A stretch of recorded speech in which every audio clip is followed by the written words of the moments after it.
нөгөө хурдан гарааны урамшууллыг яагаад маркетингаараа мэдчих ёстой вэ гэдгийг давуу тал. За одоо жишээ нь мастер цолноос дээш цолыг 3 сар барьдаг. За тэгэнгүүт яаж юм гэхээр мастер цолыг бүртгүүлснээсээ хойш 8 сарын дотор мастер цолоо хийчих юм бол хурдан гарааны урамшуулал 6 сая 120 мянган төгрөг мөн адил 2-1-ээр орж ирдэг. За одоо мастер цолоо 3 сар бариад дууссаны дараа 4 дахь сард нь бүх цалин урамшуулал дээр 2-1 нь орж ирдэг байна. За гранд мастер цол дээр бүртгүүлснээсээ хойш 11 сарын дотор гранд мастер цолоо хийх юм бол 10 сая 710. За гранд мастер 3 цолыг 12 сарын дотор хийх юм бол хурдан гарааны урамшуулал 30 сая 600. Энэ бол миний яриад байгаа зүйл дандаа хурдан гарааны урамшуулал буюу төвлөрж ажиллаа хийж чадж байгаа хүмүүстээр бүх цалин урамшуулал дээр ийм хурдан гарааны урамшуул олгодог гэсэн үг. За манай Greenway-гийн одоо түүхэнд рекордонд болохоор Grand Master 7 гэдэг цолыг 16 сарын дотор хийгээд энэ лидерээс дээш хурдан гарааны бүх урамшууллуудыг нэмж авсан хүн байдаг. За одоо жишээ нь ингэдэг нөгөө нэг лидер цолыг 2 сар хийх юм бол лидер цолоо ингээ 2 сар бариад хаагаад тэгээ дараа нь лидер нэг болоод дахиад 2 сар бариад тэгээ ингээ дараа нь мастер болоод 3 сар бариад тэгээ ингэн гэсэн юм ерөөсөй байхгүй. Магадгүй та орж ирээд одоо тэ хэдэн сарын 2 юм уу 3 сарын дотор одоо жишээ нь 3000 оноотой лидер болчлоо гэж бодоход дараа нь лидер 1 гэхгүйгээр шууд лидер мастер гэдэг ингээ яваад өгч болно. Тэгэх юм бол та шууд лидер 1 цолтой байж байгаа дараа 3 дахь сарда юм уу 2 дахь сарда магадгүй те ингээ багч нь маш эрчимтэй хөгжөө мастер цолтой болчих юм бол энэ лидер цолыг хаачлаа гэж үзээд нөгөө 2 сая 140 мянган төгрөг хурдан гарааны урамшууллын нэг нь ороод 2-1. За тэгээ мастер цолоо дөнгөж нээчээд уг нь энэ чинь 3 сар барих ёстой байтал дараа сард нь мастер 1 гэдэг цолоо нээчингүүд дахиад дараа сарда мастер 2 ч юм уу ингээ болоод ингээ сарда цол өсөд байхад энэ мастер цолыг 3 сар барьсан гэж үзээд хурдан гарааны урамшуулал 2-1 нь ороод ирдэг. Тэгэхээр дараа нь одоо ингээ 11 сар дотор багтаад одоо энэ бүх цолнуудыг ингээ сар болгон нэг-нэгээр нэмсээр байгаа гранд мастер болчлоо гэхэд энэ хурдан гарааны урамшууллууд ер нь бол ингээд араасаа орж ирдэг гэсэн. Тэгэхээр яах вэ гэхээр нөгөө энэ маркетингаа ойлгочих юм бол энэ хурдан гарааны урамшууллыг алдахгүй тул тэртээ тэргүй бизнесийн орлого болгож байгаа магадгүй одоо өөр сүлжээний бизнес эрхэлж исэн бэлэн багтай хүмүүс яаж орж ирдэг вэ гэхээр ерөөсөө энэ хурдан гарааны урамшуулал дээр төвлөрдөг гэсэн. За тэгэхээр хурдан гарааны урамшууллаас гадна манайх ч автомашины урамшуул байгаа. За одоо тэрийг би хальт яриад өгчээ. Тэгэхээр Grand Master 3 бол 12 сарын дотор цолоо хийх 30 сая 600 мянга хурдан гарааны урамшуулал. За тэгээд Grand Master 5 бол 14 сар 107 сая 100. Grand Master 7 болохоор бүртгүүлснээсээ хойш 16 сарын дотор Grand Master 7 цолоо хийх юм бол 306 сая. За тэгээд Grand Master 10 цол нь 18 сарын дотор 1 тэрбум байх нэ. За тэгэхээр өнөөдөр бол манай Greenway-гийн түүхэн манай компанид хамгийн өндөр цолтой хүн Grand Master 7 цолтой хүн байгаа гэсэн. За тэгээ энэ Grand Master цолууд манай Greenway-гийн түүхэнд одоохондоо арай төрөөгүй байгаа. Манай Greenway компани чинь дөнгөж 8 жил болж байгаа шүү. Одоо 26 он 9 дахь жил рүүгээ орж байна гэсэн. Тэгэхээр би нөгөө түрүүнд сургалт эхлэхдээ яагаад тухайн компани зах зээл дээр орж ирсэн нөөдөө өгдөг те бараа туруу нь асуудал гоо тэгэл бага хөгжөлтөл бараанд тасарчих юм бол асуудалтай шүү дээ те. Тэгэхээр энэ хурдан гарааны урамшуулалт ингээ хамрагдаж боломжгүй болчихж байгаа байхгүй ингээл тэгээд альсвал хүний мөнгө авчаад бараа нэрхээр өгнө гээл те хүнд чирэгдэл учруулаад одоо тэр хүний нөгөө ихтгэл найдвар борлуулах цаг хугацааг нь бас ингээл хоош нь татаад байхгүй тул энэ компани нь Монголд орж ирсэн үү орж ирээд хамгийн багадаа 5 жил болсон уу гэдэг зүйл дээр маш их ач холбогдол өгстэй. За энэ бол ерөөсөө цэвэр хурдан гарааны урамшуулал байлаа. За одоо би та бүхэнд энэ хурдан гарааны урамшуулал руу хүмүүс яагаад яваад идгийг буюу бизнес хийж байгаа хүнд энэ бас тэр чухал зүйл юу байдаг вэ гэхээр мастерын машины урамшуулал байдаг. За энгийн мастер маань болохоор энэ одоо ингээ мастер цол. Энгийн мастер оноогоо идэвхжлтэй хийцэн литрийн 3000 оноотой 4 багтай байх ёстой. За ингээд литр нь 3000 оноо. За ингээд 3000 3000. За тэгээд хажуу бид нар нөгөө нэгдүгээр энийг яагаад их байлгах ёстой юм те магадгүй энд нэг S1 Магадгүй энд нэг хүн 50 оноо, магадгүй энд нэг хүн 500 оноо ч юм уу ингээд хийгээд идэв. Тэгэхээр бид нар 3000 оноотой лидерийн багаасаа гадна хажуу 1000 оноотой байх хэрэгтэй. За бизнес юм чинь болцолтой. За ингээд би 3 4-ийн 12 ингээ 13000 оноотой энгийн мастер. За энэ энгийн мастер. За энгийн мастер ямар учиртай вэ гэхээр хурдан гарааны урамшуул авдаг. За үүнээс гадна чи нэгэнтээ 3000 оноотой лидерийн багтай юм бол дахиад нэг 3000 оноотой лидерийн баг бүрдүүлж хийжээ. За ингэх нь ямар учиртай юм гэхээр чи мастер про болно. За мастер про болох чинь чамд ямар ашигтай юм бэ гэхээр тэртээ дэргүү чи хурдан гарааны урамшуулал бүх шагнал урамшууллаа багтаа өгсөн. Дахиад нэг лидерийн баг үүсгэх юм бол мастер про цолно. Дахиад болцолтой. Түрүүний лидерийн болцолтойгоо яг адилхан. Нэгдүгээр игнэний 5 гишүүн чинь 50 оноогоо хийсэн байх хэрэгтэй. За 50 оног ер нь яах гэж хийгээд байдаг вэ гэхээр 1000 гаруй нэр төрлийн бүтээгдэхүүнийг хаанаас нь ч хүн асуусан ярих юмтай байх хэрэгтэй. Одоо жишээ нь би эфирийн тосыг огт хэрэгжилж үзээгүй бол нэг хүн эфирийн тосоор дагнадаг маш их сонирхолтой байлаа гэж бодоод өөрөө чинь багт ороо бизнес хий, би эфирийн тос сонирхдаг гэл тэгэнгүүт өөрөө хэрэгжилж үзээгүй уншаагүй бол тэр хүнд ярих юм байхгүй ингээ би бага хөгжүүлэлтэн дээр унах нь шүү дээ тий. За тэгэнгүүт би яах вэ гэхээр одоо жишээ нь бүтээгдэхүүнүүдээ би 50 оноо хийгээд сар болгон хэрэглэх ёстой учир нь 50 оноо тий. Тэгэхээр бүтээгдэхүүний хүнд ярих юмтай болно гэсэн. Мастер про цол маань нэгдүгээр игнэндээ 5 идэвхтэй гишүүнтэй. За хажуу оноо 3000. За нэгдүгээр игнэний идэвхтэй гишүүн 5, нөгөөдөл нь 50 оноогоо хийсэн байх ёстой. Тэгэх юм бол мастер про цолны 2%-ийг мөн адил про цол учраас 5 сарын турш хуримтлал үүсдэг. За түрүүний миний нөгөө лидер про дээр ярьсантай яг адилхан болцолтой гэсэн. За одоо жишээ нь би 3000 оноотой лидерийн багтай хажуу оноо 3000 гэхээр чи хамгийн багтаа 18000 оноотой байх шаардлагатай болж шүү дээ тий. 18000 оноотой байх шаардлагатай болж шүү дээ. Гэтэл энийг би 18000-аар хязгаарлаад цэг тавьчихна гэсэн үг биш. Магадгүй би эхний сард 18000 оноотой. Эндээс 2% бодогдлоо. За би 5 лидертэй бөөрийн хажуу оноонууд маань бүр ингээд 5000 10000 гараа явчих болно шүү дээ. Ягаад тэгэхээр тэн дотор лидерийн баг ч юм уу S1 2 багууд байлаа. Лидерийн баг байхгүй зөвхөн S1 2 байлаа гэж бодоход тэгвэл яах вэ гэхээр дараагийн одоо сартаа дээр би 20000 оноотой байж болно шүү дээ. За энэс дахиад 2% бодогдно.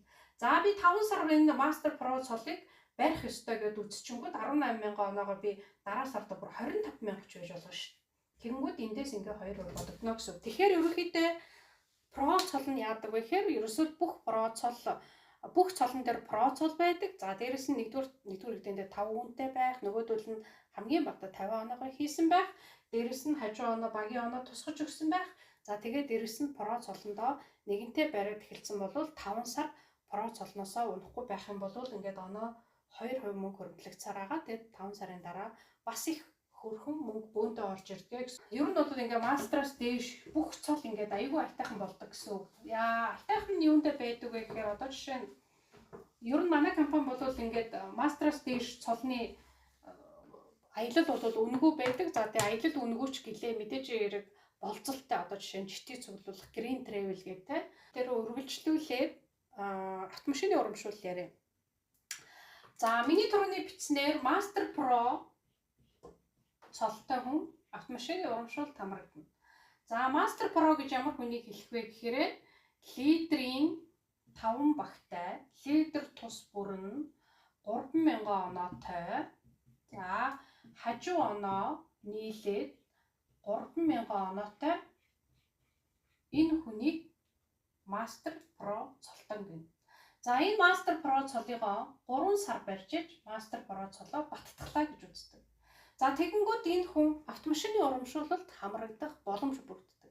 Машины урамшууллыг яаж олгодог вэ гэхээр Гринэ компаниас мастер про түүнээс дээш цолон дээр тухайн автомашины брендийн нэрийг загвартай заагаад өгчдөг. За тэгэнгүүтээ мастер про цолоо 3 сар бариад автомашины урамшуулалт хамрагдах байгаа бол Гринэ компаниас 20 сая төгрөгийн урьдчилгаа дансанд ч үүсдэг. За тэгэнгүүт яах вэ гэхээр 3 жилийн хугацаантай багада Master Pro цолоо бариад ах юм бол сар болгон 3 сая төгрөгийн 3 сая 20 төгрөг өгдөг. Дансанд чинь цайлан урамшуулал, хурдан гараа нөгөө бүх юмнаас чинь тусдаа мөнгө өгдөг гэсэн. Тэгэхээр энэ 20 сая төгрөгөө барьж очиод өөрийнхөө одоо тэр компаниас зааж өгсөн байгаа одоо тэр брендийн машиныг сонгоод тэгээ компанид би ийм машин сонгочлоо. Энэ машиныг би одоо ингээд зээлээр авахаар ингээ болчлоо ч гэдэг юм үү те. Ингээд нөө зээлийнхаа одоо нөгөө зээлийн тогтоол гэдэг үлээ.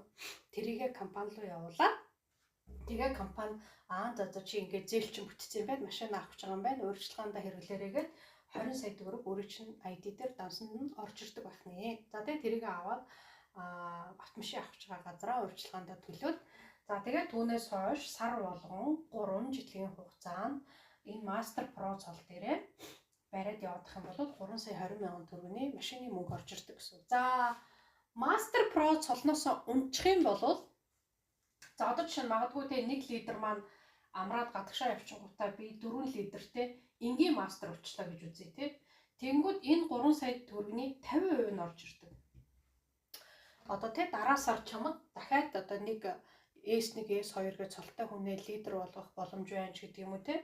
Магадгүй одоо тэр аялаад амраад ингээд ажилласаа сатарсан байгаа лидер дээр анхаарад одоо энэ бага одоо босхорой машиныхаа мөнгийг бүтэн авах боломж байгаа шүү гэдэг зүйлийг Granite компаниас олгодог гэсэн.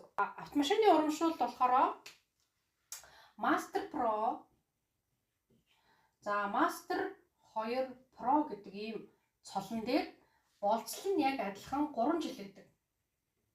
За энэ цолны одоо машины урамшууллын мөнгө нь урьдчилгаа мөнгө сарын төлөлт хоёр нь болохоор өөр. За Master 2 гэдэг маань болохоор арай өндөр оноотой өөр цол одоо томроо явчихж байгаа учраас одоо машины урьдчилгаа мөнгө нь арай ахиу, сар болгоныхын төлөлт арай өндөр гэсэн. За Master Pro цол дээр яадаг вэ гэхээр Master 2 Pro цол дээр болохоор орон сууцны ипотекийн зээлд хамрагдах боломж байдаг. За Master 2 Pro цол дээр орон сууцнд хамрагдъя гэж бодох юм бол энэ цолыг 6 сар барих шаардлагатай. За энийг бол өнөөдөр Монголд 6 сар бариад тэгээ энэ ипотект хамрагдсан хүн бол байхгүй. Ихэнх нь бол дандаа ингээд Master Pro цолыг машина авцсан.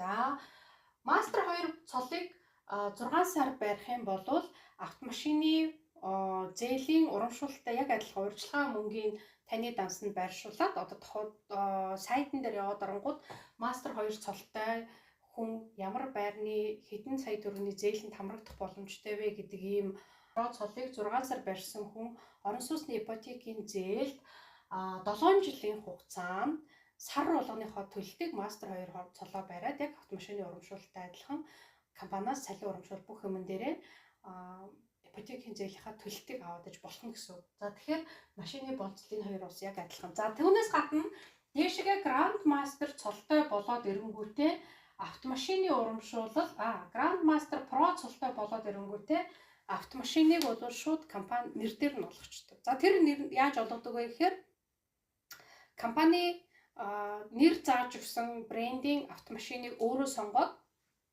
тэгээд компанид хэлдэг байх нь шүү дээ. За би ингээд компани дүрмийн дагуу ийм брендинг нэр заасан ийм машиныг ийм үнээр одоо авахар болчлоо гэдэг. Тэгэнгүүт яадаг вөхөр өнөөдөр Granite компанид байгаа Grand Master цолтой бүх хүмүүс хоёр машинтай. Нэг нь яадаг вөхөр Master цолоо хийгээд машин авцсан байгаа. Хоёр дахь нь болохоор Grand Master-ыг авцсан байгаа. Нэг бол тэд нар машинтай байртай байгаа. Яадаг вөхөр Master хийгээд машин авцсан дараа нь Master 2 цолоосоо дээш цолтой болчихгоотаа дахиж машин авахын оронд шууд байрны ипотекийн зээлд хамрагдаад мэдээж хэрэг Master-аас дээш ерөн цол өндөр цалинтай болчихдог учраас заавал одоо тэр компани дагуу 7 жилээ бариад те сар болгон төлөлтөө ингээд компаниас хүлээгээд авахгүйгээр өөрийнхөө орж ирсэн цалингаар зээлээ хаачдаг. Энэ цолоо бариад яваад байгаа учраас Granite компаниас цолоо бариад байгаа хугацаанд дуусаагүй учраас байрны мөнгөө сар болгон цалин дээр чинь нэмж өгöd идэг гэсэн. Тэгэхээр ер нь бол энэ автомашины урамшуулч гэсэн тийм. Одоо би Master цолтой машин авцсан байлаа гэж бодоход тухайн машинаа зарцсан ч юм уу те байлаа гэж бодоход чи машинаа зарцсан юм чинь чиний сар болгоны төлөлтийг өгөхгүй гэсэн юм ерөөсөй байхгүй. Тэгэхээр яг хуу цолоо бариад ахад би машинаа одоо урамшууллаар авчаад буцаага зарцсан байлаа ч гэсэн цолоо барьж байгаа 3 жилийн хугацаанд би компаниас машиныхаа мөнгийг цалин дээр нэмж аваад идэг гэсэн үг. Тэгэхээр ер нь бол энэ маркетинг бол маш уян хатан ажиллаа хийж төвлөрөх ийм гоё боломжуудыг манай Greener компани олгодог. За, Greener компани бас нэг чухал зүйл юу байдаг вэ гэхээр цол ярьж байгаа юм чинь цолон дээр ярьчих. Дараа нь аялал ярина. За, цол дээр яадаг вэ гэхээр хүмүүс ингэдэг. За, өөрөө 50 оноогоо хийжээл багаа хөгжүүлээ явж итэл олон үед бизнестэй доошогоо ингээд 1-ээс 9 үеэсээ манай Greener хувь авдаг цалин. За, тэгэнгүүт 10 дахь үе. Би 10 дахь үеэсээ цалин авахгүй юм чинь багаа доош нь ингэж гүн хөгжүүлэх хэрэг байна уу те. Ингээ миний 10 дахь одоо цолтой хүний багт хүн оруулж ахаар би энэ дээгүүр байгаа багтаа оруулах гэсэн тийм байхгүй.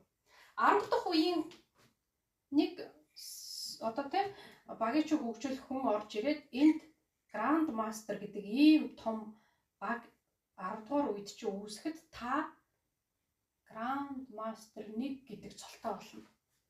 Тэгэхээр энэ бол нөгөө олон үед бизнес маш тогтвортой, орлоготой, мөнгөтэй зөв бизнес сонгоод насаараа хийх ёстойг учир юм. Ягаад насаараа хийгээд байгаа юм гэхээр бид нар багаа зөв хөгжүүлж байгаа учраас доошоогоо гүнлүү задарсан баг унахгүй байхгүй юу. Тэгээ бид нар явах гэхээр төвлөрнө. За би яагаад Grand Master 1 болох нь ашигтай юм гэхээр миний 10 дахь үед орж ирсэн Grand Master-ын багаас би цалин авахгүй ч гэлээ цол маань өндөрсөн. Тэгэнгүүт Grand Master цолтой болчингууд би Grand Master 1 цолтой болчингууд би Greener компани нийт бараа эргэлтээс 1% ашиг авч эхэлнэ. За энэний төлөө бол маш олон хүмүүс ингээд улс орноор аялаад багаа хөгжүүлээд яваад идэг. Гэтэл энэ хүний магадгүй тэ 20 дахь 30 дахь гүн дээр ч байж магадгүй. Гэтэл энэ 10-аас доош үе дээр том цолтой хүн гараад ирэнгүүт би шууд Greener компани хувь эзэмшигч болох гэж байгаа учраас ерөөсөө л Greener баг бизнес хийж байгаа бол багийнхаа бүх хүмүүсийг хөгжүүлнэ, өөрийнхөө мэддэг чаддаг бүх зүйлийг хуваалцсан л гэсэн үг байхгүй юу? За тэгэнгүүт би Greener компани өнөөдөр Grand Master 1 цолтой 10 хүн байх юм бол энэ нийт бараа эргэлтийн 1%-ийг 10 хүн хувааж өгдөг гэсэн. За тэгэнгүүтээ нөгөө Grand Master маань Grand Master 2 болчлоо. Тэгэнгүүт би яах вэ гэхээр Grand Master 2 гэдэг ч юм уу те цолтой болчих юм бол би дахиад 1% авна. За ингээ Grand Master 2 цолтой одоо 5 хүн байлаа гэж бодоход энэ 1%-ийг тэр 5 хүн хувааж өгдөг. За Grand Master 5 цолтой болчих юм бол энэ 1%-ийг би надаас өөр Grand Master 5 гэдэг цолтой хүн Greener байхгүй бол энэ 1%-ийг би ганцаараа эзэмшнэ гэсэн. Тэгэхээр нөгөө Greener компани маркетингийг ойлгоорой гэдэг учир нь болохоор ингээд Grand Master цолтой болчих юм бол би өөрөө ганцаараа 1% эзэмших бол. Тэгээ одоо нөгөө нэг лидерийн хурдан гараа, мастер машин одоо тий 100% Grand Master болчихгүй машин бэлгэнд өгдөг ч юм уу. За тэгээ дээрэс нь одоо ингээ энэ 1% эдэрг ингээ бүгдээрээс нэмэгдээд ороод ирдэг. Ингээд өөрийнхөө ID дээр яваад оронгууд бүх цалингийн задаргаа харагдаг. Өөрийнхөө идэвхтэй 1-р игнэний гишүүдээс авсан цалин, бэлэг, хурдан гарааны урамшуулал, за өөрт ойр байгаа цолтой багийн гишүүдээс орж ирсэн одоо хувь урамшуулал, за дээрэс нь машины зээл, одоо байрны зээлний мөнгө гэдэг ингээ бүх орлогуудыг ингээ задаргаагаар нь харчиж болдог гэсэн үг байхгүй. Тэгэхээр ерөнхийдөө бол цалин урамшуул бүх зүйл цаанаас ингээ програм дээр автоматар ороод ирчихдэг учраас биднэрт бол одоо цалин мөнгө дутуу орсон байна, би тэгсэн байна гэсэн зүйл бол ерөөсөө гардаггүй гэсэн. Ягаад тэгэхээр чи автоматар цаанаас орж ирдэг. За тэгэхээр Greener компани маркетинг ийм учиртай. Энэ маркетингийг аягүй хөрх ойлгочих юм бол их дажгүй.